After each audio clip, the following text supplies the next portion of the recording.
mild satisfaction, as if he were demurely pleased with a neat piece of housework neatly carried out. The young man picked himself up, brushed off his clothes, sought for his hat which had rolled under the table. Then he turned on Billy furiously. "Damn you, what do you mean by this?" "Jiu-jitsu," said Billy, his yellow face quite untroubled. "Pretty good stuff. Found on terrace with searchlight," he added. "With searchlight?" barked Anderson. The young man turned to face this new enemy.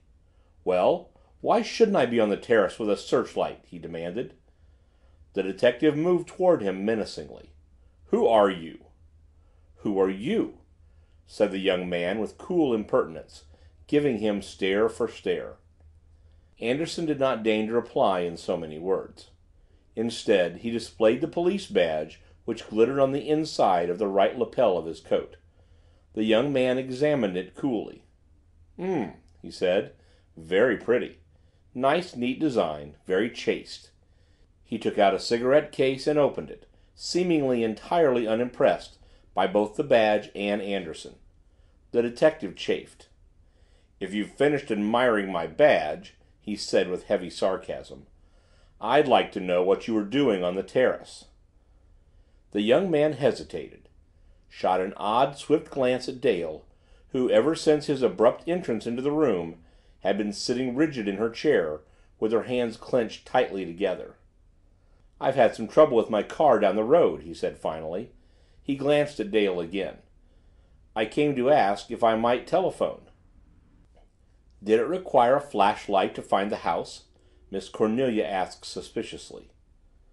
"Look here," the young man blustered, "why are you asking me all these questions?" He tapped his cigarette case with an irritated air. Miss Cornelia stepped closer to him. "Do you mind letting me see that flashlight?" she said. The young man gave it to her with a little mocking bow. She turned it over, examined it, passed it to Anderson, who examined it also, seeming to devote particular attention to the lens. The young man stood puffing his cigarette a little nervously while the examination was in progress. He did not look at Dale again. Anderson handed back the flashlight to its owner. "Now, what's your name?" he said sternly. "Beresford, Reginald Beresford," said the young man sulkily. "If you doubt it, I probably got a card somewhere." He began to search through his pockets. "What's your business?" went on the detective. "What's my business here?" queried the young man, obviously fencing with his interrogator. "No, how do you earn your living?" said Anderson sharply. "I don't," said the young man flippantly. "I may have to begin now, if that is of any interest to you. As a matter of fact, I've studied law, but—" The one word was enough to start Lizzie off on another trail of distrust. "He may be a lawyer," she quoted to herself sepulchrally from the evening newspaper article that had dealt with the mysterious identity of the Bat. "And you came here to telephone about your car?" persisted the detective. Dale rose from her chair with a hopeless little sigh. "Oh, don't you see? He's trying to protect me," she said wearily. She turned to the young man. "It's no use, Mr. Beresford." Beresford's air of flippancy vanished. "I see," he said. He turned to the other frankly. "Well, the plain truth is, I don't know the situation, and I thought I'd play safe for Miss Ogden's sake." Miss Cornelia moved over to her niece protectingly. She put a hand on Dale's shoulder to reassure her. But Dale was quite composed now. She had gone through so many shocks already that one more or less seemed to make very little difference to her overwearied nerves. She turned to Anderson calmly. "He doesn't know anything about this," she said, indicating Beresford. "He brought Mr. Fleming here in his car, that's all." Anderson looked to Beresford for confirmation. "Is that true?" "Yes," said Beresford. He started to explain. "I got tired of waiting, and so I—" The detective broke in curtly. "All right." He took a step toward the alcove. "Now, Doctor." He nodded at the huddle beneath the raincoat. Beresford followed his glance and saw the ominous heap for the first time. "What's that?" he asked tensely. No one answered him. The doctor was already on his knees beside the body, drawing the raincoat gently aside.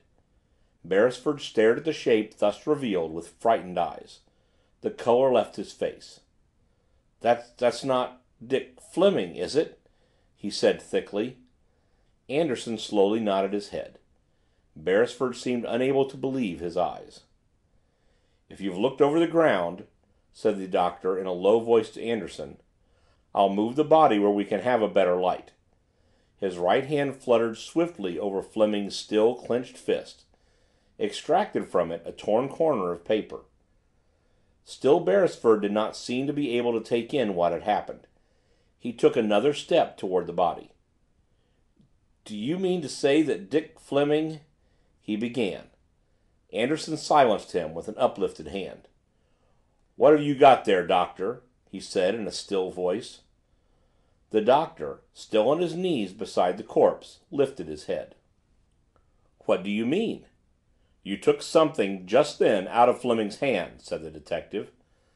"I took nothing out of his hand," said the doctor firmly. Anderson's manner grew peremptory. "I warned you not to obstruct the course of justice," he said forcibly. "Give it here."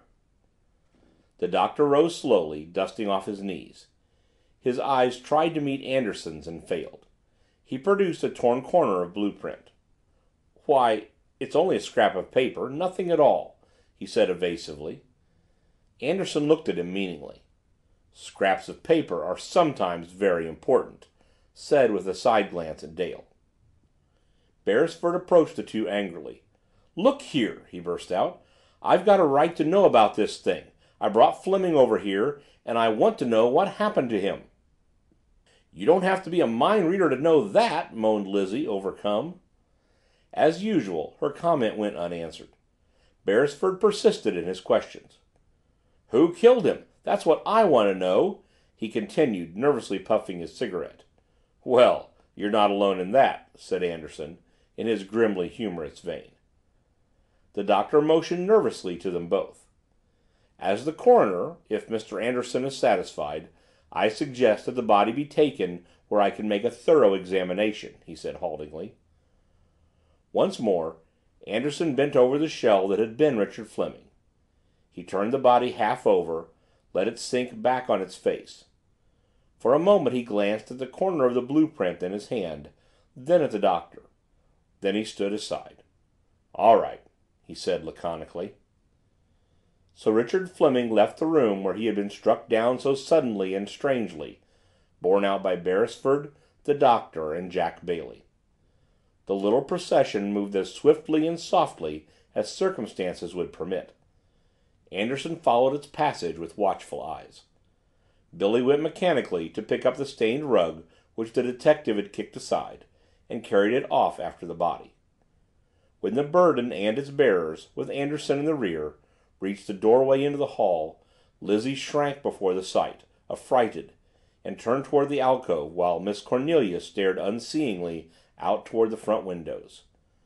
So for perhaps a dozen ticks of time Dale was left unwatched, and she made the most of her opportunity. Her fingers fumbled at the bosom of her dress. She took out the precious, dangerous fragment of blueprint that Anderson must not find in her possession, but where to hide it before her chance had passed. Her eyes fell on the bread roll that had fallen from the detective's supper tray to the floor when Lizzie had seen the gleaming eye on the stairs and had lain there unnoticed ever since. She bent over swiftly and secreted the tantalizing scrap of blue paper in the body of the roll, smoothing the crust back over it with trembling fingers. Then she replaced the roll where it had fallen originally and straightened up just as Billy and the detective returned. Billy went immediately to the tray, picked it up, and started to go out again. Then he noticed the roll on the floor, stooped for it, and replaced it upon the tray. He looked at Miss Cornelia for instructions. "Take that tray out to the dining room," she said mechanically. But Anderson's attention had already been drawn to the tiny incident. "Wait, I'll look at that tray," he said briskly. Dale, her heart in her mouth, watched him examine the knives, the plates, even shake out the napkin to see